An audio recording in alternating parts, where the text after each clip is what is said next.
Michael, Jocks International Day, first race of the afternoon, just the one runner, number 8, Leopard Creek, with top rider Goodman Dadamasi. Yeah, Andrew, I reckon she might be a big runner. Got left first time out, but run on quite strong at the finish. And on the same day, that horseman that was in the race that we've scratched, Leopard Triplet, due to being sold, was in a split race in the work riders. And if you look at Leopard Creek, her time was quicker than Triplet. Now, funnily enough, in the computer form, they tipped Triplet to win, but Leopard Creek's time was quicker. So I think Leopard Creek could be a runner in this field. International Jockeys Day, you start in the first leg of the place accumulator with 3 runners in race 3. And the horse number 6, COLLABRO, number 7, DUZI MOON, and number 1 is Who's the Boss Now? Yeah, nice horses, Andy. I think on sort of exposed form, I would probably give the vote to Who's the Boss Now. It's a small field, he's drawn wide, but it doesn't matter, I think. He's a type of horse that pretty easy to place. Gav knows him well, so I liked his last run, and I think he could improve on that. DUZI MOON, well, he's just Mr. Consistent, and every now and again he pops up and wins, but he likes the track, and I think he'll probably run a good one. And COLLABRO, he was supposed to run earlier this week, but that got washed out, so quite glad I left him in now. Marco seemed to get on very well with him, blinkers on him, and I would think that he will also improve on his last run. I mean, he was second. He looked like he might have been shirking it a bit. Marco felt that he'll know how to ride him better now.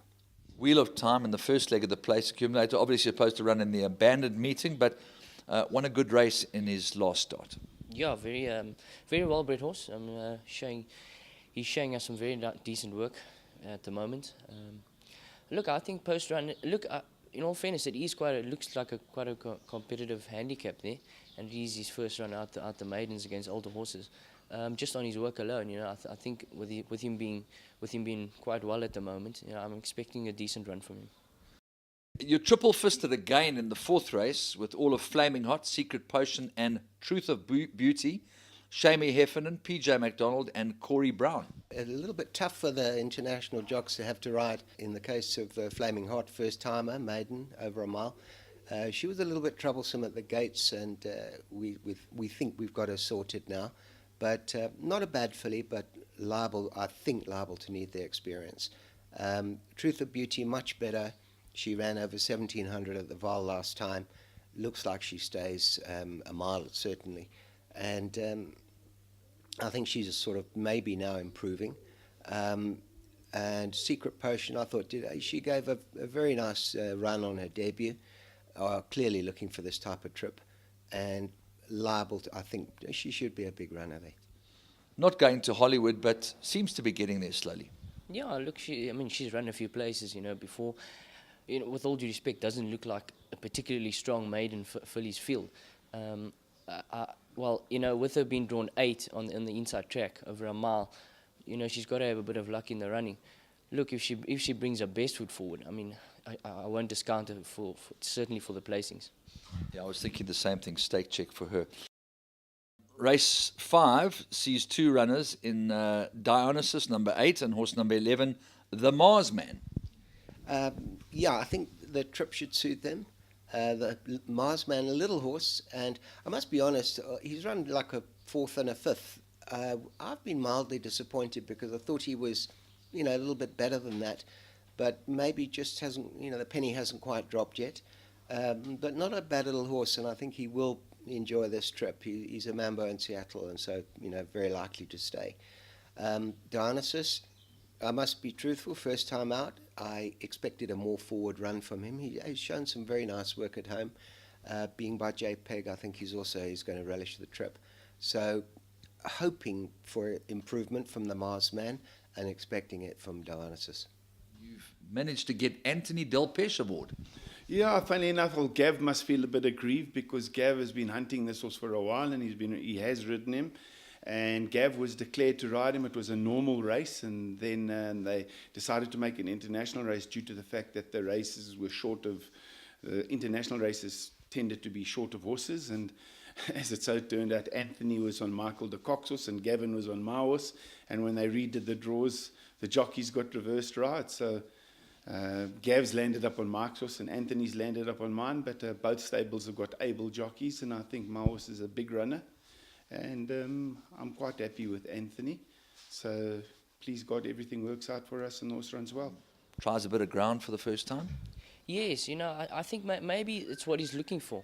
He doesn't have the worst form, you know. If you look I think he's run behind a horse called Ideal Secret with Mr. Azzie. He finished about 3.5 lengths off him. If I'm not mistaken, he's come out and ran second in the Graham Beck. So, I mean, he doesn't have bad form. Maybe he's just looking for the ground. You know, he's a horse that always does work well at home and sort of doesn't reproduce it on race day.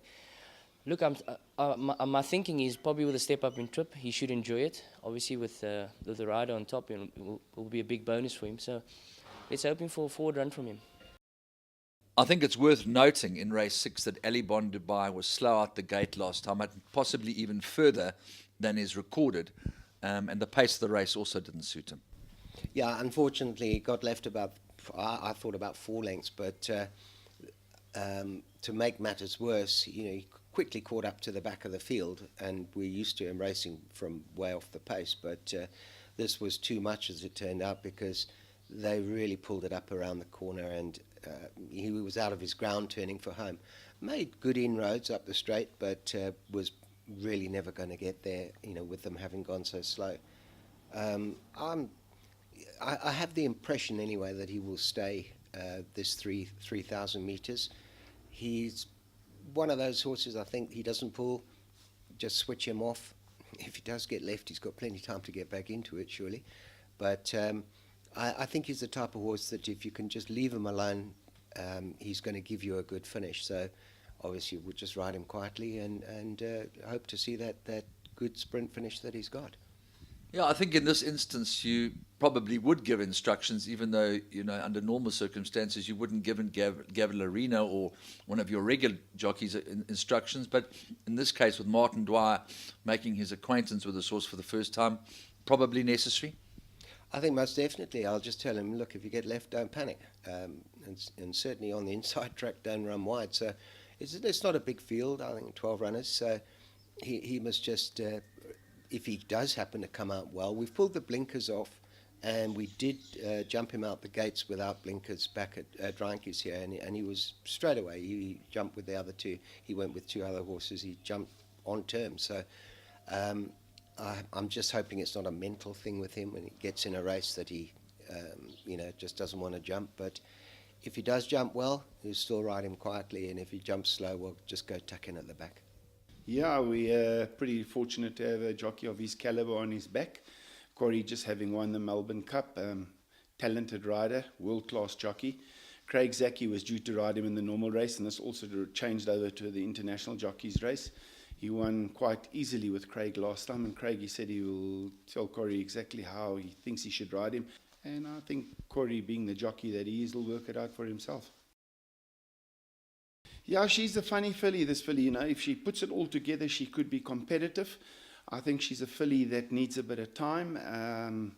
Funnily enough, she was up on sale the other day, and Adam Tinnis and I used to own her in partnership with Liz and Sharon.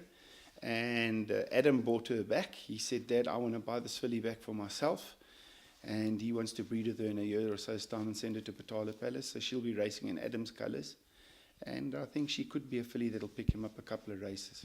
On to race 7, where Smokey Affair was beaten 4 1/4 lengths by a very good filly of Paul Peters. But she is 4 kilos better off and has a good top international jockey aboard.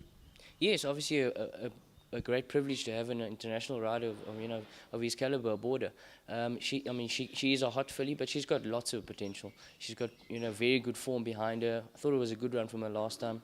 I think the mile on the inside track from a 1 draw will suit her down to the ground. Look, she's in a good space at the moment. I expect her to run very well there. Final race of the afternoon, horse number 4, Raging Flame, is the mount of top jock Gavin Larena. Yeah, with the services of Gavin Larena, he must come in with a big chance. He won well with Goodman Dadamasi last time, so having Gavin on his back, there's no reason why he shouldn't have a chance. Finally, best ride of the day, maybe Finding Troy, Anthony Delpeche? I would say Finding Troy and don't leave out SESS.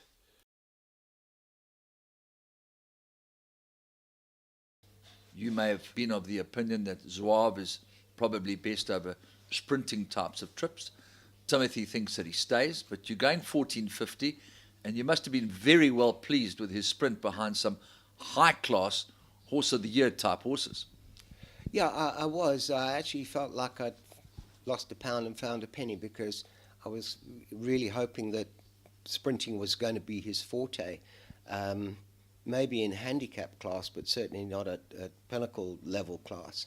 I still was a little bit undecided after watching him. I mean, fourth of those horses was a pretty good run, but I still would have liked to have seen him a little closer. Yeah, 1450 has been very effective over that, for sure. This track, he likes this track very much. I think he's a big runner. You know, he generally is. Just hope he can get it in his head now, get your head in front this time, and not follow one home. I thought his run last time, after a little bit of a break, was actually quite a decent run. It was a strong 96 handicap, if I'm not mistaken. And yeah, I just expect him to come on from the run. He'll strip a fitter horse on Sunday. So I mean, expect RAASMAAL to be firing on all cylinders there on Sunday.